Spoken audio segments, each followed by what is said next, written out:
And now the hot seat.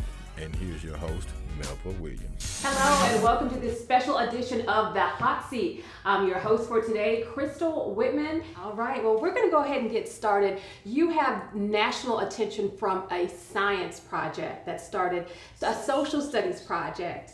Talk about that from the school to prison pipeline. Tell us, how did you get the idea for that project? Well, my teacher told me about the social studies project and the competition we have now at school. I came home and told my mom and my sister. My sister suggested that we do it on the mass incarceration. But I said, how about doing it on the school prison pipeline, since it directly targets me as a black child. Wow, that's pretty deep. And what has the response been like for you so far with that project? Well, I've been getting a whole lot of thanks and good jobs, and you're doing good, and keep doing what you're doing. You know, there was some negative comments telling me that's like when I said something about statistics, it was that's not true. Yeah. You're just making it up or something like that. Really? Wow. So you talked about some of the statistics here in Louisiana. Talk about that for me. What are those statistics? Well, Louisiana has the highest incarceration rate in America. In America? Yes, ma'am. Wow. How does that make you feel? It's just crazy. Mm-hmm. Wow. So basically talk about, you had the idea, you sat down with your mom and your sister. How long did it take you to make the project, and just what has the response been like? Because I've seen the picture of you sitting next to the project. How long did it take, and how'd you get those ideas together for it? Well, it took me probably 2 weeks to finish the whole project totally. Uh-huh. And I just got the ideas from, I already kind of knew about it because my mom made sure that I watched documentaries and read books about it, that I could understand it more. Understand the problem? What are some of the documentaries that you saw, and what did you take from those documentaries? It was one documentary called Elementary Genocide, and I watched it, and it was talking about how the school prison pipeline, how it works. Mm-hmm. And one of the books that I read was Michelle Alexander, The New Jim Crow. Wow, that's pretty deep. Now, as a 12-year-old or just even as an adult, when people ask, what is the school to prison pipeline? What does it entail? What's the definition of it? What does it mean? Well, it's a metaphor that describes the policies put in place to push students out of the public school system into the criminal justice system. Mm-hmm. Mm-hmm. And okay, so let's go back to the project. You took the project to school, and then what was the response like from your teachers as well as the other students in class? Well, my teacher didn't some of my teachers said good job. Yeah. And what my vice principal, Miss Williams, she told me did a good job. I did a great job, and my principal. Yeah. All right. And okay, so just describe for the people who have not seen the project yet, what's included on the board. And you had a costume on as well. Tell me about that. And what made you decide to do that? A costume, yeah. Oh, yeah.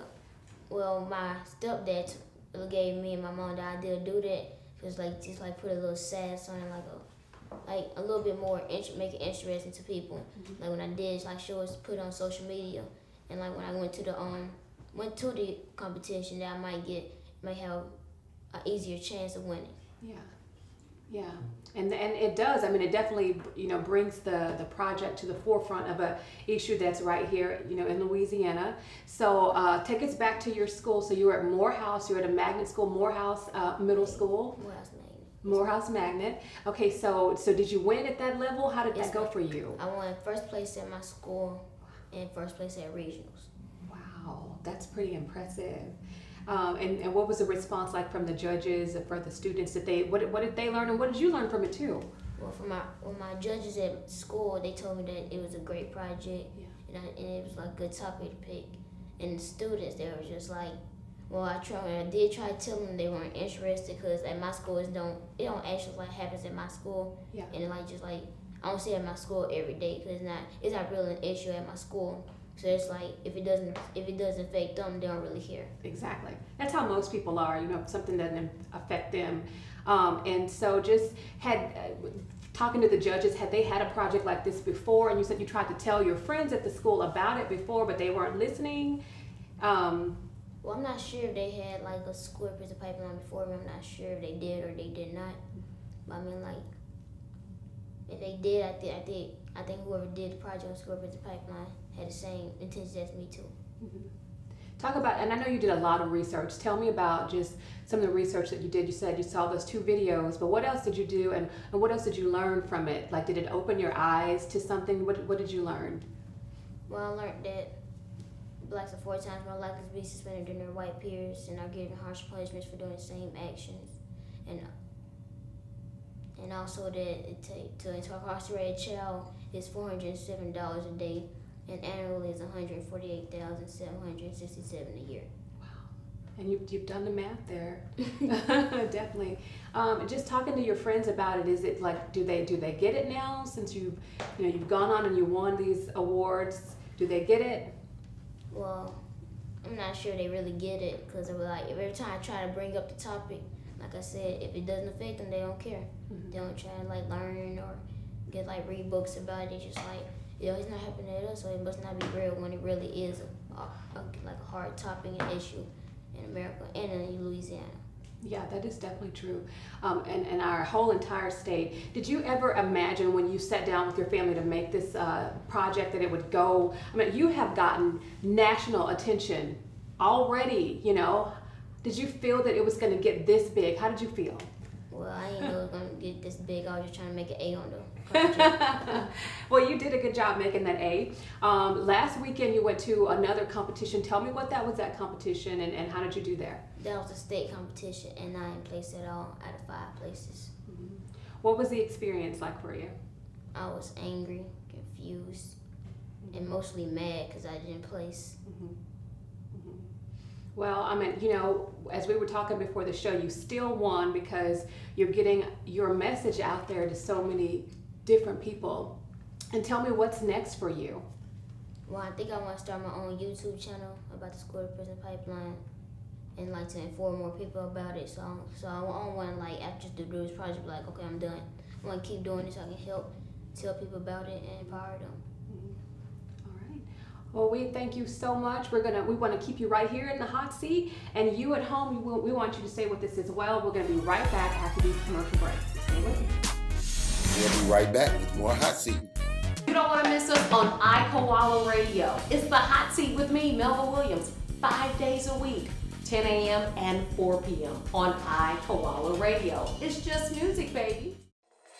Since 1985, J&S Electronics has served the architects with superior electronics from transistors, resistors, and fuses. We carry HDMI cables and a wide selection of AV cables and connectors. We also have a large supply of batteries and tools to handle your projects. Need Cat 6 or CCTV systems? Call us at 318-631-8675 or come see us today at 6437 Greenwood Road.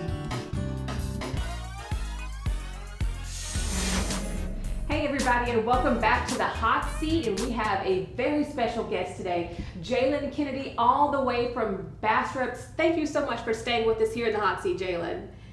Well, we want to talk about what is next. We asked you what was next for you after the break. Tell us more about, just what's the response like from people, because you are educating people who are way older than you about something that's really hidden in Louisiana, from school to prison pipeline.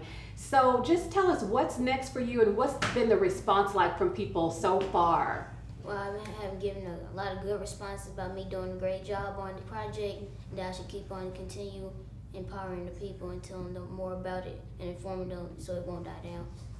And I'm sure this will not be the last time we hear of this young man. You already have plans for college and far beyond. Talk about that for me. Well, when I go to college, I want to go to Xavier University in New Orleans, and I want to have a double major in economics and psychology and a minor in marketing, so I can have my own psychology and practice in my hometown Bastrop, so I can help empower my community.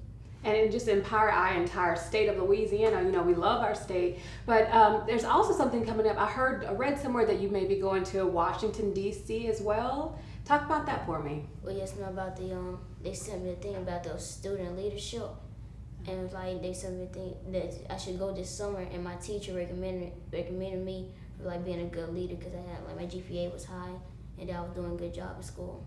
That's awesome, and you must feel really proud. Yes, ma'am. And you also had a GoFundMe page. Talk about that for me, and did you reach your goal with that GoFundMe page? Well, I think we got halfway, about 2,000 something. I'm not sure what's the exact number, but yeah, I think we raised enough and we went to state. I did a good job, I think. You did. You did a good job. What would you say to all those people who've supported you and just in what you've learned, and what would you say to them if you could talk to them? Well, I would say thank you for supporting me and tell me what I'm doing, and I will. We'll be right back with more Hot Seat. Since 1985, J&S Electronics has served the architects with superior electronics from transistors, resistors, and fuses. We carry HDMI cables and a wide selection of AV cables and connectors. We also have a large supply of batteries and tools to handle your projects. Need Cat 6 or CCTV systems? Call us at 318-631-8675 or come see us today at 6437 Greenwood Road. Welcome back, everybody, to another special edition of The Hot Seat with me, your host for today, Crystal Whitman. And joining us now is an educator and former Caddo Parish School Board member, Mr. Curtis Hooks. Mr. Hooks, thank you so much for being with us today on The Hot Seat. Thank you for asking. All right, so today our special subject right now is the school to prison pipeline, and we just had an outstanding young man, Jaylin Kennedy, in the chair in the hot seat with me. And just talk about that from as an educator in Caddo Parish. I meant Louisiana having the highest incarceration rate in the country. That's crazy to me. Well, it's nothing new to me. I grew up in the 50s, and I was a teenager in my 60s, in the 60s, and the young man, Jaylin, and the person that he was talking about, George Stanley Jr., Yes. he was only 14 when he was arrested and accused of murder and rape. And it took the jury only 10 minutes to come back with a verdict, and they electrocuted him in 83 days, which made him the youngest black person to be electrocuted back in the probably late 19th century, early 20th centuries. Mm-hmm. And I see the pattern constantly happening because I'm a member of the Governor's State Advisory Board. I was appointed to that board by Bobby Jindal in 2009. Wow. And what we do, and I was just appointed again by Governor John Bell Edwards. Wow. To sit on that same board. Mm-hmm. And what we do, we approve and disapprove grants for juvenile justice delinquency prevention. Mm-hmm. What you have here, you have a system, and the system is built off of, like Jaylin says, from his pipeline from school to prison. Mm-hmm. But since I've been sitting on this board, my pipeline is from home to school and school to prison. Okay. Because home is the first place. That should be your first schooling. And home should be a place where children are taught what is right and what's wrong. Right. But they're not being taught that way. So when you look at the home this day and age, not when I was coming up. Mm-hmm, right. When I was coming up, it was totally different. Mm-hmm. If my dad or my mom found out that I was doing something that I didn't have any business doing, right, yeah, I would reap caution. But this day and time, mm-hmm, parents are more like the friends of the children. Exactly. They want to be friends. You have the parents are much younger. You have teenage. These are what you call teenage parents, middle school dropout, and they have no say in the child's life. But my concern is, look like we want to blame the school for everything. In a way, I do fault the school system, especially when you have administrators in positions that's not, they may be certified, but they're not qualified.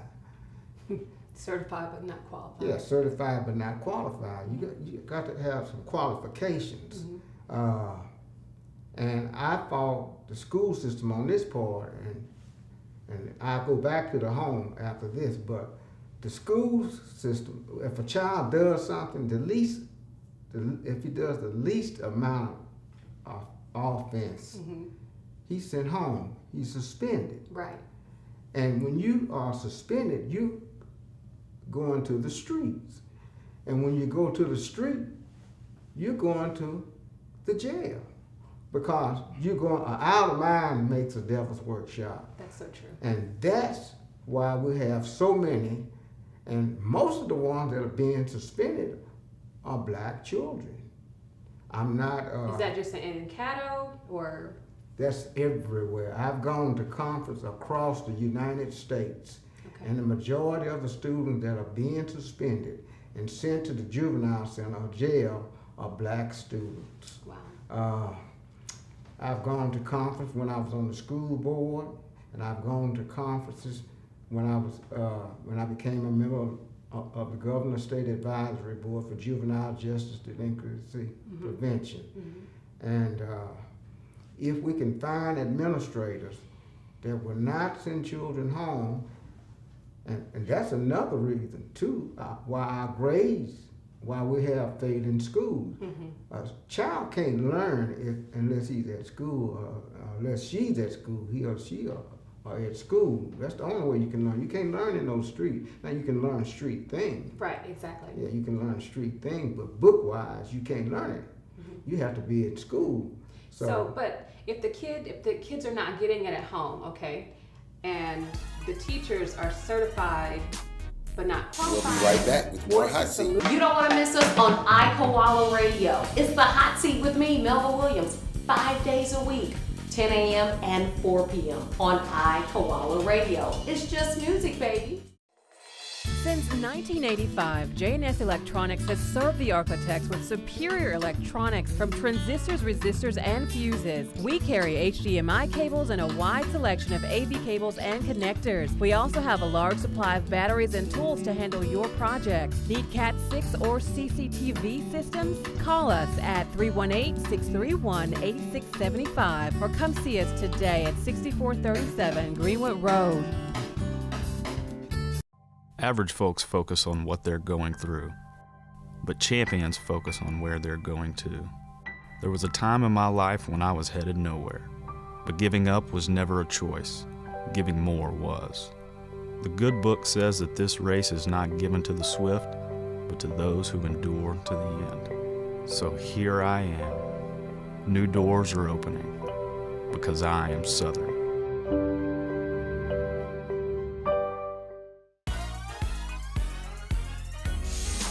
Hey everybody, and welcome back to the Hot Seat with me, your host for today, Crystal Whitman. And joining us now is Mr. Curtis Hooks, who is a principal educator, former Caddo Parish School Board member. Mr. Hooks, thank you so much for being with us today. Thank you for inviting me. Well, we were talking about the subject from the school to the prison pipeline, and so basically the solution to it all is for the parents, the school resource officers, and the administrators working together? Yes. You have to be a team. Sometimes one can't do it.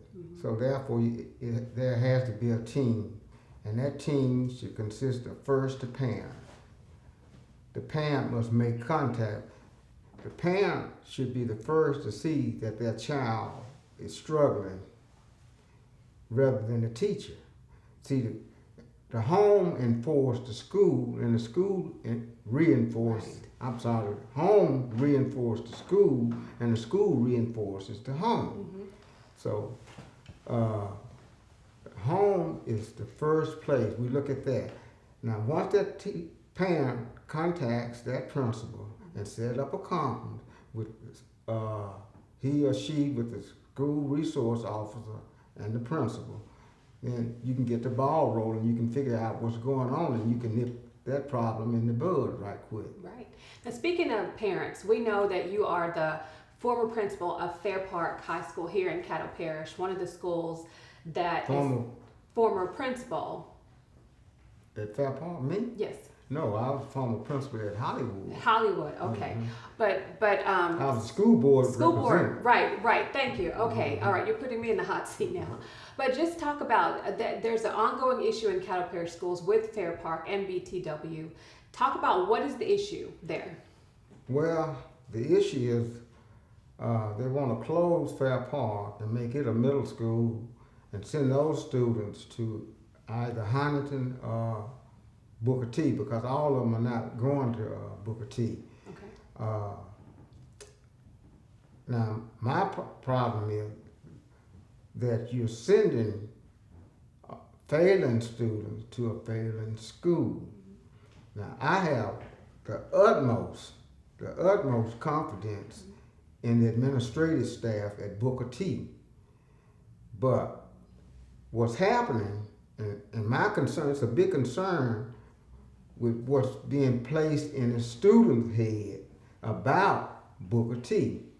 But if they go over there, if they would go to Booker T with an open mind, I guarantee something good will come of it, because that administrative team is one of the best that I've heard. And I'm not bragging. One of the administrators was one of my teachers at CMCTS.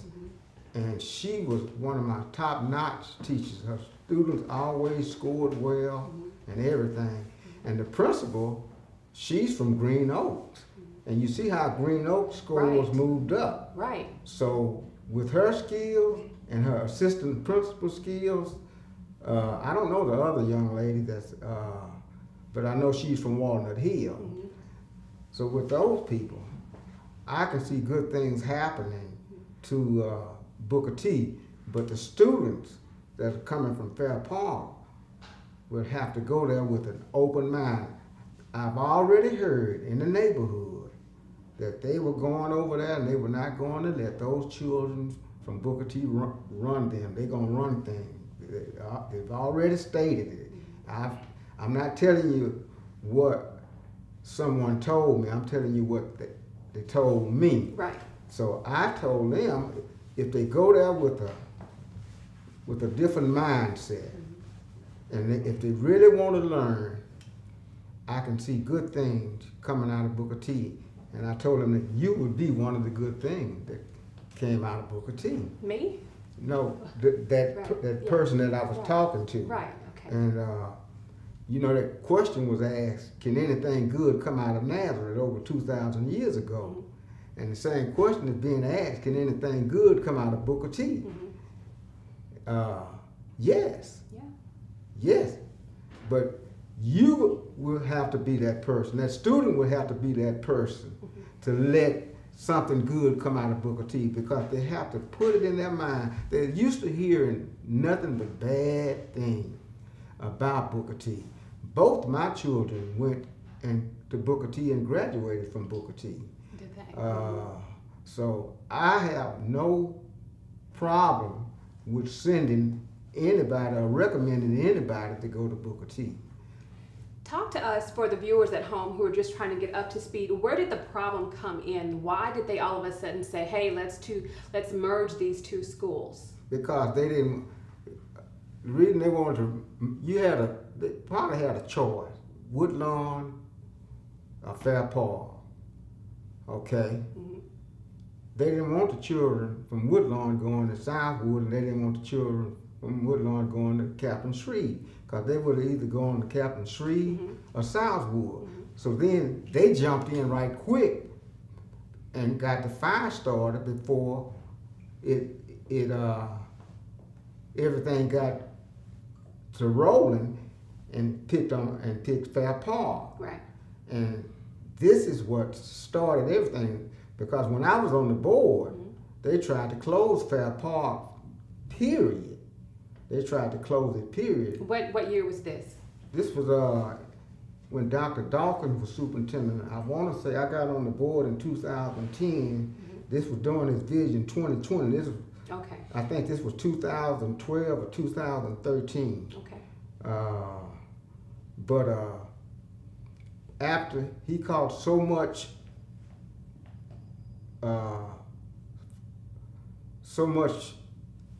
negative from the community, and so much negative from me, he took Fair Park and he wanted to close Fair Park and Queensboro, and those were the only schools in that neighborhood that the children could attend. Right. And he just took them off. He, instead of closing them, he just took them off the chopping block.